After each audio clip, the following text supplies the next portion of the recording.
কোভিডের চোখরাঙানির মাঝে রাজ্যবাসীকে সতর্ক হওয়ার পরামর্শ দিলেন মুখ্যমন্ত্রী মমতা বন্দ্যোপাধ্যায়। নবান্নের সাংবাদিক বৈঠক করেন আজ মুখ্যমন্ত্রী মমতা বন্দ্যোপাধ্যায়। তীব্র দাবদাহে সাধারণ মানুষকে সতর্ক থাকার পরামর্শ দেওয়ার পাশাপাশি একাধিক ইস্যুতে আজ বৈঠকে মুখ খুললেন মুখ্যমন্ত্রী।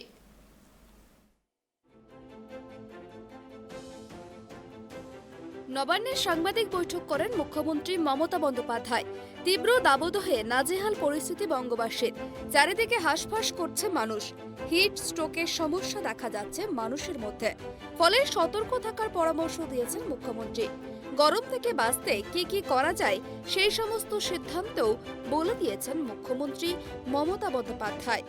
এছাড়াও তিনি পরামর্শ দিয়েছেন এই তীব্র গরমে ভালো থাকতে বারবার জল খেতে হবে, রোদে বেরোলেই মাথা ঢেকে রাখতে হবে। আবার ওআরএস খাওয়ারও পরামর্শ দিয়েছেন তিনি। জানিয়েছেন গরম থেকে স্বস্তি পেতে ওআরএসই একমাত্র উপায়।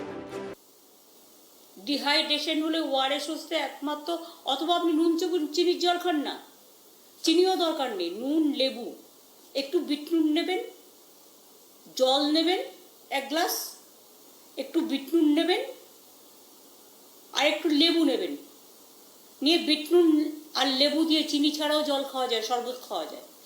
এবং গ্রামের দিকে লোকেরা অতিথিরা আসলে প্রথম এই শরবতটা দেওয়া হয়, লেবুর শরবতটা। কেন দেওয়া হয় তার অনেক কারণ আছে।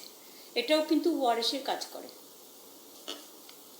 ঠিক আছে, সরি হয়তো আউট অফ দ্য কনটেক্সট বললাম, but you are also human being, সেই জন্য বললাম। এবং সাধারণ মানুষকেও বলছি যে আপনারা 12টা থেকে 4টে পর্যন্ত ট্রাই টু অ্যাভয়েড, যে সারের এই সময়টা খুব হিট থাকে। 2 হচ্ছে রোদ্দুরে বেরোলে মাথাটা একটু দিয়ে রাখুন, ছাতাই বলুন বা যা আছে আড়াল করে রাখুন। 3 হচ্ছে ওআরএস খান বা বারে বারে জল খান, আর লেবু আর বিট নুন দিয়ে শরবত খাওয়াটা খুব ভালো। আগে তো লেবু দিয়ে শরবত আমরা খেতামই। এটা খেলে শরীরটা ডিহাইড করে না, ডিহাইড্রেশনটা কম হয়। কারণ আপনারা হয়তো বুঝতেও পারবেন না কোথায় একদিন কবে ডিহাইড্রেশন হয়ে হাত পা বেঁকে গেল। অনেক সময় ক্র্যাম্প হয়, মাসেল ক্র্যাম্প হয়, তার কারণ হচ্ছে এগুলো ডিহাইড্রেশনের জন্য হয়। সুতরাং এগুলো একটু একটু দেখে নেবেন। Thank you. সাধারণ মানুষকেও এটা আমার আবেদন থাকলো। আর একটু পারলে বেশি ভিড়ের মধ্যে গেলে মাস্ক ইউজ করুন। যদিও কোভিড আমাদের রাজ্যে 49 জন এখন ভর্তি আছে, তার মধ্যে 9 জন কোমরবিডিটিস আছে, তাদের অক্সিজেন লাগছে, বাদবাকিদের নয়। এবং বাদবাকি যাদের একটু কাশি বা জ্বর হচ্ছে সেরেও যাচ্ছে। কিন্তু তা সত্ত্বেও বেশি গরম বাড়লে রোগের প্রাচুর্যতাও বাড়ে। সুতরাং রোগ তখন পরিক্রমা করে বেড়ায়।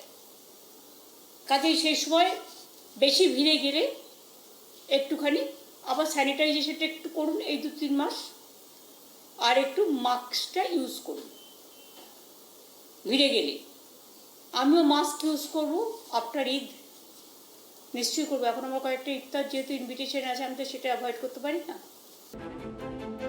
তীব্র গরম ও করোনা নিয়ে রাজ্যবাসীকে সতর্ক করার পাশাপাশি একাধিক রাজনৈতিক বিষয় নিয়েও মুখ খোলেন মুখ্যমন্ত্রী। নিয়োগ দুর্নীতি নিয়ে তোলপাড় রাজ্য।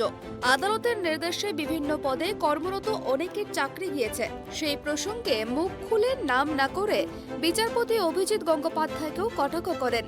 অন্যদিকে নিয়োগ দুর্নীতিতে যাদের চাকরি গিয়েছে এদিন ফের একবার তাদের হয়ে জোরালো সওয়াল করেন মুখ্যমন্ত্রী। তিনি জানান, আদালতকে সম্মান করি, কিন্তু কারো চাকরি খেয়ে নেওয়া উচিত নয়। যদি কোনো ভুল হয়ে গিয়ে থাকে তবে তাদের একটা সুযোগ দেওয়া উচিত। এটাও তো একটা পদ্ধতির মধ্যেই পড়ে। 2 মিনিটে গ্রেপ্তার করে নেওয়া হচ্ছে, 3 মিনিটে চাকরি খেয়ে নেওয়া হচ্ছে, এটাও মোটেই ঠিক নয়। অন্যদিকে নিয়োগ দুর্নীতি ইস্যুতে নাম না করে এদিন বিরোধী দলনেতা শুভেন্দু অধিকারীকেও নিশানা করেন মমতা বন্দ্যোপাধ্যায়। তাকে ভুইফোড় বলেও কটাক্ষ করেন মুখ্যমন্ত্রী। তিনি বলেন, চাকরি নিয়ে যে আজ এত বড় বড় কথা বলছে, মালদা, পুরুলিয়া, পূর্ব মেদিনীপুরের মতো জেলাগুলি তার দায়িত্বে ছিল। সেখানে চাকরি নিয়ে কি হয়েছে? পুরুলিয়ার কোটার চাকরি পূর্ব মেদিনীপুরে দিয়ে দেওয়া হয়েছিল। আমি পরে জানতে পেরে বাধা দিই। সে এখন বড় বড় কথা বলছে। দেখুন, কে দিল্লি যাবে না বম্বে যাবে না পাঞ্জাব যাবে এটা অ্যাবসলিউটলি তার নিজস্ব অধিকার। উনি তো বিজেপির এমএলএ আছেন। আর আমি যতদূর শুনেছি বা সংবাদ মাধ্যমে দেখেছি যে ওনার ছেলে একটা ডায়েরি করেছে মিসিং বলে। এখন কেউ যদি ডায়েরি করে যে আমার বাবা মিসিং, কোনো এজেন্সি ধরে নিয়ে গেছে, তাহলে প্রশাসনের যে কাজ এনকোয়ারি করে দেখা সত্যিই সে মিসিং কিনা, সত্যিই সে ভালো আছে কিনা, তাকে উদ্ধার করার কাজ প্রশাসনের মতো করবে। আর এ ব্যাপারে আমার কিছু বলার নেই, তার কারণ it is absolutely their own choice. এদিন মুকুল রায়কে নিয়ে মুখ খুলেছেন মুখ্যমন্ত্রী। তার মতে মুকুলের বিষয়টি ছোট ব্যাপার। সাংবাদিকদের প্রশ্নের জবাবে মমতা এদিন বলেন, কে দিল্লি যাবে না কে বোম্বে যাবে সেটা তার ব্যক্তিগত বিষয়। উনি এখনো বিজেপির বিধায়ক। তবে ওনার ছেলে থানায় অভিযোগ জানিয়েছেন যে এজেন্সির মারফত দুজন তাকে বাড়ি থেকে বের করে নিয়ে গিয়েছে। নিখোঁজ নিয়ে যে অভিযোগ জানানো হয়েছে তা খতিয়ে দেখবে পুলিশ। এই বিষয়টি অত্যন্ত ছোট, আমাদের কিছু যায় আসে না। তবে পরিবারের তরফে নিখোঁজ হওয়ার যে অভিযোগ করা হয়েছে তা অত্যন্ত গুরুতর। देखिए, बात ये है, हमको बोलना नहीं चाहिए। उनको लड़का ने बोला एफआईआर में, एफआईआर किया उन्होंने लड़का को, उसका लड़का कि हमारा फादर मिसिंग है, कोई 2 आदमी हमारा फादर को लेके चला गया कोई एजेंसी का मार्फत। ये बात तो उनका बेटा बोला। It is better you can ask the other question to his son. I think you know how BJP is behaving.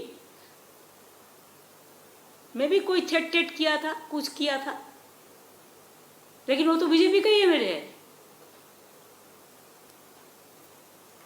Mukul Roy ने ये भी कहा है कि उन्होंने कभी टीएमसी ज्वाइन नहीं किया है और उन्होंने बीजेपी के लिए ही काम किया है और अब वो बीजेपी के लिए ही आगे काम करेंगे। I will not say anything about it because he is the BJP MLA and you can ask the details to his son.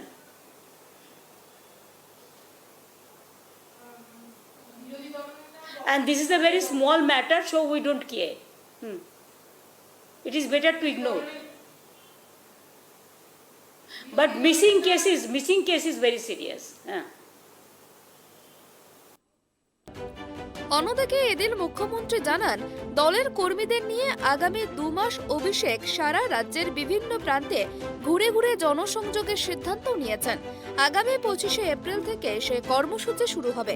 মানুষের কাছে পৌঁছাবেন অভিষেক স্বয়ং। তাদের কোনো সমস্যা আছে কিনা, সব সরকারি প্রকল্পের সুবিধা পাচ্ছেন কিনা, কোথাও কোনো কাজ আটকে আছে কিনা তা শুনবেন অভিষেক বন্দ্যোপাধ্যায়। সেই অনুযায়ী সাহায্যের হাতও বাড়িয়ে দেবেন তিনি। Bureau report, tribe TV.